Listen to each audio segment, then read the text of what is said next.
요한복음 14장 7절로 12절 말씀 우리 한 목소리로 읽겠습니다. 너희가 나를 알았더라면 내 아버지도 알았으리로다.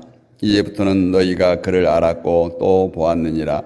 빌립이 이르되 주여 아버지를 우리에게 보여주옵소서. 그리하면 족하겠나이다. 예수께서 이르시되 빌립아 내가 이렇게 오래 너희와 함께 있으되 내가 나를 알지 못하느냐. 나를 본 자는 아버지를 보았거늘 어찌하여 아버지를 보이라 하느냐. 내가 아버지 안에 거하고 아버지는 내 안에 계신 것을 내가 믿지 아니하느냐. 내가 너희에게 이르는 말은 스스로 하는 것이 아니라 아버지께서 내 안에 계셔서 그의 일을 하시는 것이라. 내가 아버지 안에 거하고 아버지께서 내 안에 계심을 믿으라. 그렇지 못하겠거든 행하는 그 일로 말미암아 나를 믿으라. 내가 진실로 너희에게 이르노니 나를 믿는 자는 내가 하는 일을 그도 할 것이요 또한 그보다 큰 일도 하리니 이는 내 아버지께로 감이라. 아멘. 9절 중간에 보면 나를 본 자는 아버지를 보았거늘 우리 예수님께서 제자들과 대화 속에서 이렇게 말씀하고 있습니다. 육신을 가지고 살아가는 우리들에게 있어서 영이신 하나님을 볼 수 있느냐 없느냐는 애당초 논의할 가치가 없습니다. 가끔 하나님을 보았다, 천국을 보았다 이런 사람들이 많이 있지만 하나님은 보이지 않는 분이기 때문에 볼 수 없다는 차원이 아니라 육체를 입은 인간이 다시 말해서 하나님과 생명이 단절된 우리 인간이 하나님과 교제할 수 없는 하나님을 본다는 것 자체가 우리 인간의 본질을 아직도 이해하지 못하고 깨닫지 못한 처사입니다. 그럼에도 불구하고 많은 사람들은 하나님께서 나에게 나타나 보여주시기만 한다면 나는 정말 하나님을 믿을 수 있겠다 이런 생각을 가지기도 합니다. 그래서 꿈속에서나마 하나님을 보기를 소원하기도 합니다. 사실 하나님은 스스로를 철저하게 감추고 계신 분이 아니에요. 하나님은 스스로를 세상 가운데 나타내셨던 분입니다. 다만 세상이 하나님을 볼 수 없는 것은 하나님을 볼 수 있는 눈이 없었던 거예요. 따라서 우리에게 중요한 것은 하나님을 볼 수 있는 것이 아니라 하나님을 보는 것이 아니라 하나님을 볼 수 있는 눈이 있는가를 먼저 생각해야 된다라는 거예요. 여러분 그렇잖아요. 내가 아무리 보여줘도 상대방이 눈을 꼭 감고 있으면 볼 수 없습니다. 볼 수 있는 눈이 없다면 계속 하나님 보기를 소원할 것이고 결국 평생 하나님이 누구신지 보지 못하고 인생을 마칠 것입니다.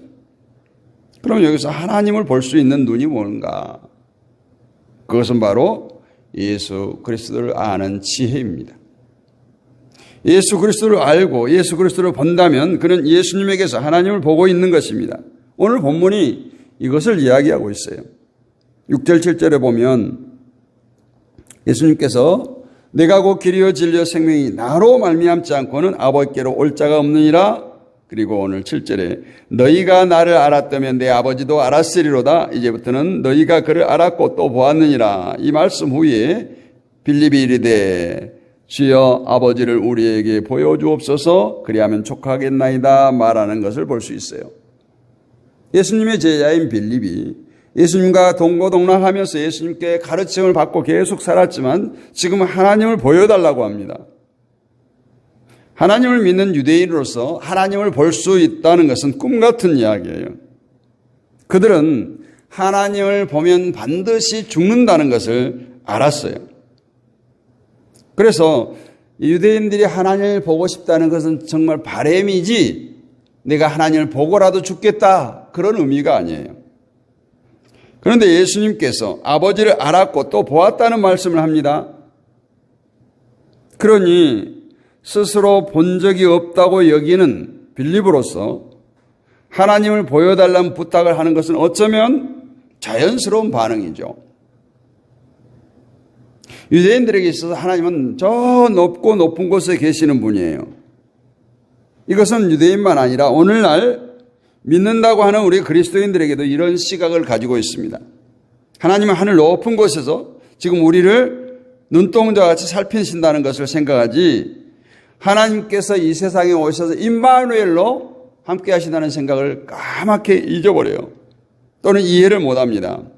그래서 예수님께서 이렇게 말씀해요. 나를 알았으면 내 아버지도 알았으리로다. 이것을 다르게 말하자면 예수님을 알지 못하고는 절대로 하나님을 알 수 없다는 거예요. 예수님을 보지 못하고는 절대 하나님을 볼 수 없다는 거예요. 그래서 예수님은 나로 말미암지 않고 아버지께로 올 자가 없다는 거예요. 예수님을 통과하지 않고 길 되시는 예수님을 통과하지 않고 하나님께 나아갈 수 없다는 겁니다. 그래서 예수님께서 나는 길이요 진리요 생명이라고 말씀하셨던 것이죠. 예수님이 아버지께 나갈 수 있는 유일한 길이 되시고 아버지께로 나갈 수 있는 길이라면 예수님만이 참된 진리이고 아버지께로 나가는 것은 곧 생명에 거하는 것이기 때문에 예수님을 생명이라고 말씀하는 거예요. 그래서 예수님을 모르고서는 아버지를 알 수가 없다라는 겁니다. 때문에 우리가 정확히 보면 우리가 예수님을 믿는 것이지 하나님을 믿지 않는 거예요. 이 말은 무슨 말이냐? 예수님을 제쳐두고 하나님을 믿을 수가 없다는 거예요. 우리는 삼위일체를 믿잖아요. 기독교는 예수님도 하나님이세요.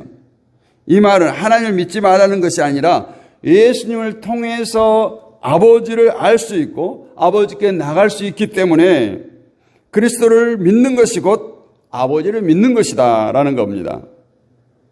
그래서 우리가 하나님과 예수님과 우리 인간 사이에 예수님은 하나님이 아닌 것처럼 생각해요.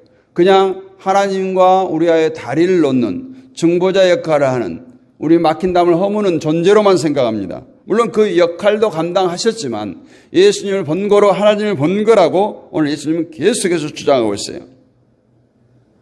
그래서 현대 교회가 말하는 하나님은 대부분 그리스도를 알므로 인해서 알아진 하나님이 아니라 내가 믿는 하나님은 따로 있는 거예요. 그리고 또 예수를 믿는 거예요. 그러니까 그 하나님이 계속 보여달라고 하는 거예요. 꿈속에서라도 보고 싶어 하는 거예요. 막연한 거예요. 그래서 인간이 본질적으로 가지고 있는 신지식을 가지고 하나님을 믿으려 하는 거예요. 그 증거는 여러 종교에서 말하는 신 또는 세상 사람들이 가지고 있는 신에 대한 사고방식, 이것을 우리가 교회에서도 똑같이 하나님에 대한 인식을 가지고 있다는 거예요.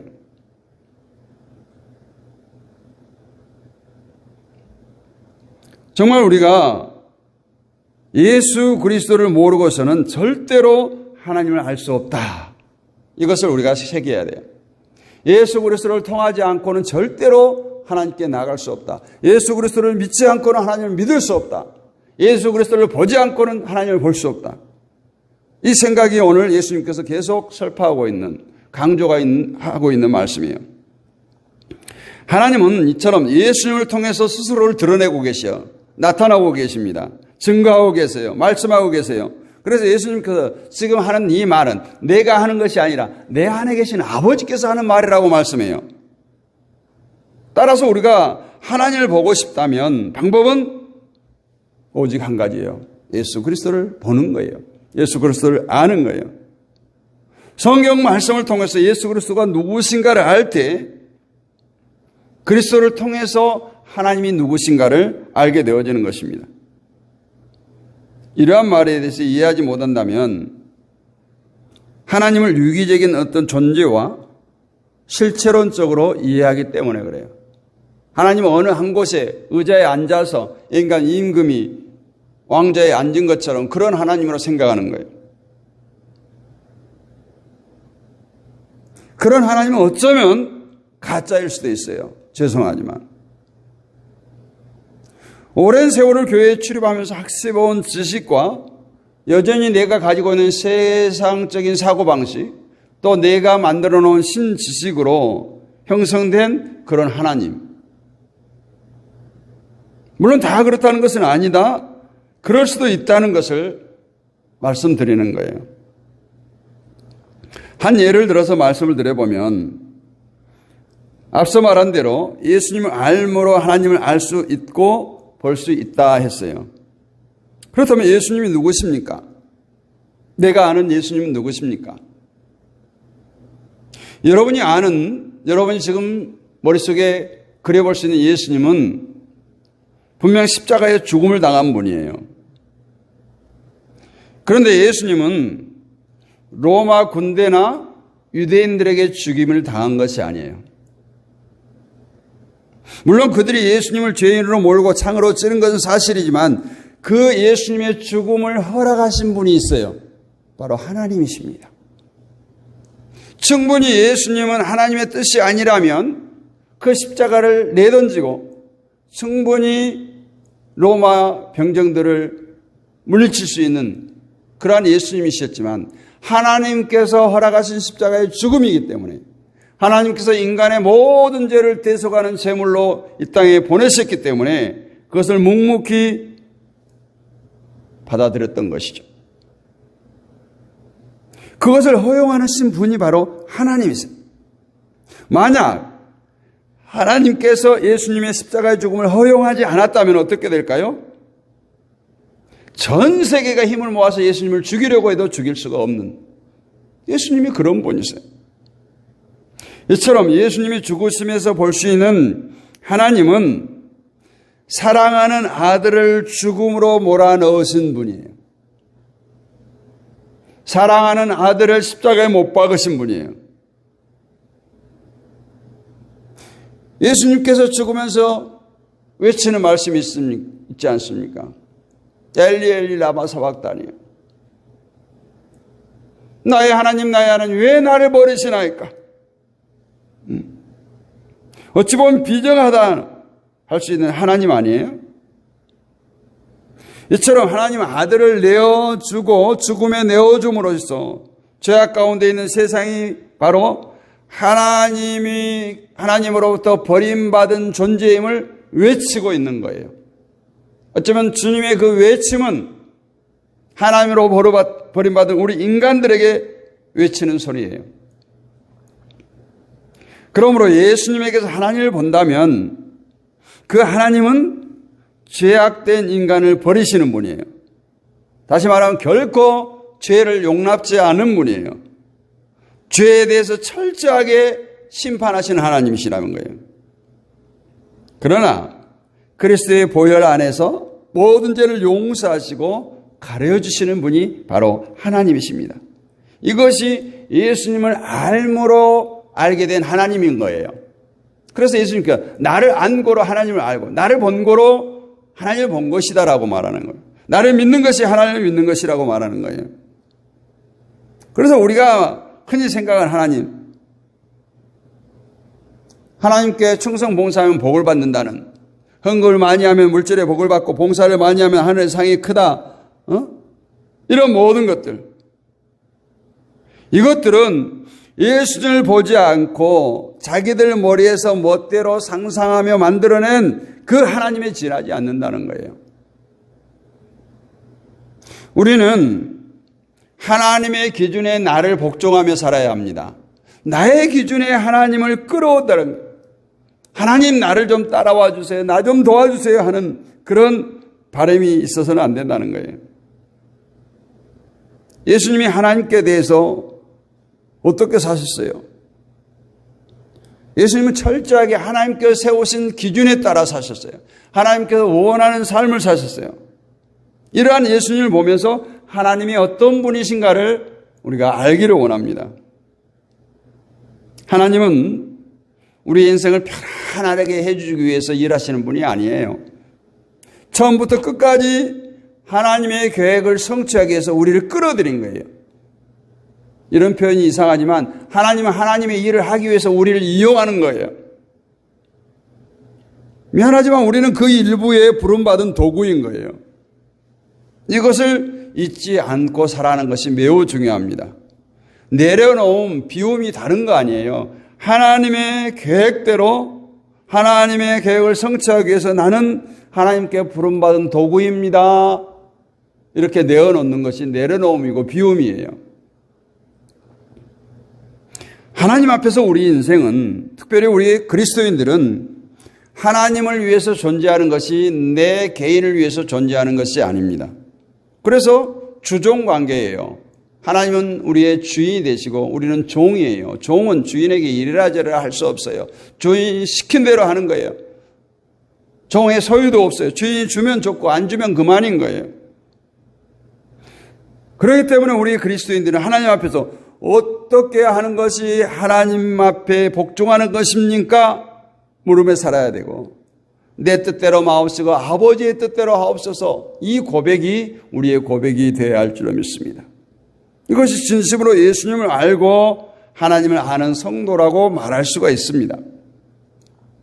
한 걸음 더 나아가서 생각할 것은, 예수님을 알고 하나님을 알고 본다는 것이 내 개인적인 문제로 끝나는 것이 아니라는 거예요. 내가 하나님을 알고 예수님을 통해서 하나님을 봤다. 이제 됐다. 이제 끝났다. 나는 끝났다. 무슨 자격증을 딴 것처럼 거기에 만족해서는 안 된다는 것이죠. 예수님을 봄으로 하나님을 볼 수 있는 것이라면 어떻게 해야 되겠습니까? 지금 과연 누구를 통해서 예수님을 보이고 일하게 하실까요? 바로 그리스도의 백성으로 부름받은 성도를 통해서 하나님은 일하시기를 원하십니다. 예수님께서 이 땅에 오셔서 하나님이 일을 하셨고 하나님의 뜻을 이루시고 죽으시고 부활 승천하시고 성령을 보내주신 것은 우리에게 예수님의 사명, 제자의 사명을 감당케 하기 위해서 성령을 보내셨어요. 그래서 사도행전 1장 8절에서 말씀하잖아요. 성령이 너희에게 임하시면 너희가 권능을 받고 예루살렘과 유대와 사마리아 땅끝까지 이르러 내 증인이 되리라. 이 사명이 하나님을 믿는, 하나님을 본 우리 모든 성도들에게 주신 사명입니다. 즉 우리는 이제 하나님을 봄으로, 하나님을 믿음으로 도덕적인 사람이 되라는 것이 아니라 예수께서 가신 길을 따라가라는 거예요. 예수님께서 가신 길이 뭡니까? 아버지의 뜻에 복종하심으로써 아버지가 누구신가를 나타내고 보이셨던 것처럼 성도가 주님 뜻에 복종하시기를 힘쓰며 살아갈 때 자연히 하나님은 누구신가, 예수님은 누구신가가 우리를 통해서 보일 것입니다. 그러므로 성도된 우리의 삶의 목표는 하늘의 소망이 없는 세상의 사람들처럼 세상 것을 소유하고 세상 것을 얻기 위한 것에 두지 말고 하나님께서 나를 하나님의 백성으로 부르셔서 이루고자 하시는 그 일에 초점을 맞추고 살아가야 할 줄로 믿습니다. 이것을 위해서 우리가 세상에 남겨지고 있고 우리가 세상에 살아가고 있음을 기억하시기를 원합니다. 지금 우리 자신에게 보여지는 것은 무엇인지 생각해 보시기를 바랍니다. 우리들의 지금 삶의 목표, 우리들의 뜻을 예수 그리스도께 맞추고 살아가기를 원합니다. 우리의 계획표, 우리의 시간표, 모든 것을 하나님의 계획표와 하나님의 시간표에 맞추고 살아가시기를 원합니다. 그것이 바로 우리에게 주신 사명이요, 그것이 특혜예요. 그것을 마음껏 누리고 감당하는 저와 여러분이 되시기를 주님의 이름으로 축복합니다. 걸어가신 아버지 하나님 은혜를 감사합니다. 이 새벽에도 귀한 말씀을 나눴습니다. 아버지 하나님, 이 말씀들이 우리의 신비에 새겨지기를 간절히 소원합니다. 날마다 우리가 깨어 기도하며 또 하나님께 영광을 돌립니다. 아버지 하나님, 그 주님을 강권적으로 붙들게 하여 주옵소서. 세상의 연락을 즐기는 것보다 하나님을 섬기는 것이 내게 큰 은혜여 축복임을 깨닫게 하시고, 하나님이 나와 함께 하심이 세상의 어떤 것보다도 소중한 것을 깨닫게 하여 주옵소서. 하나님 한 번만으로 만족해 하는 우리의 삶이 되게 하여 주옵소서.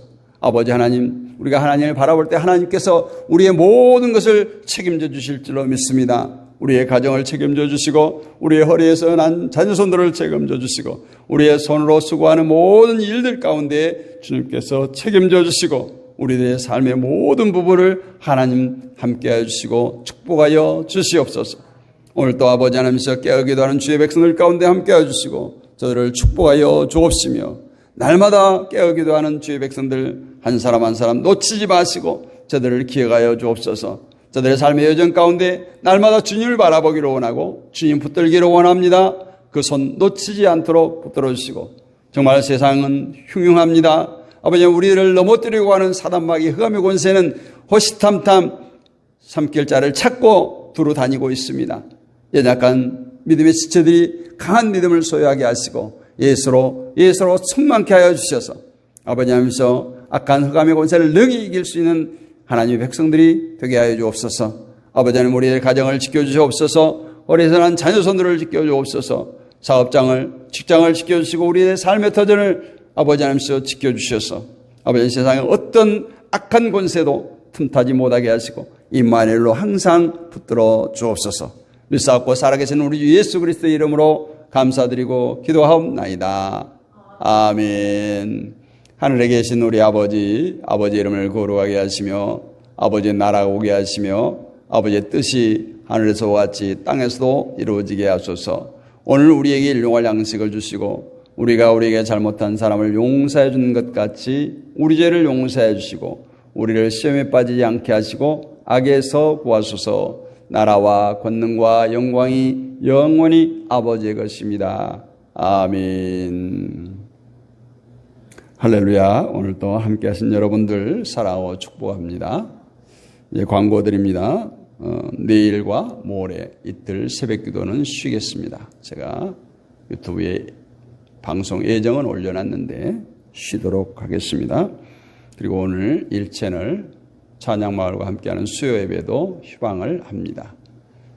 기찬밤 새벽 기도가 오전 6시 일정표를 보니까 그러더라고요. 그래서 5시에 하는 것은 좀 중복되기도 하고 무리다 싶어서 쉬도록 하겠습니다.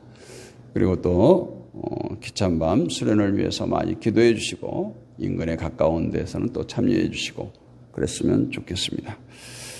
우리 이제 모였으니까 또 합심하여 기도하는 시간 갖겠습니다. 늘 우리가 동일한 기도 제목이지만 나라와 민족을 위해서 기도하시고 또 한국 교회를 위해서 기도합시다.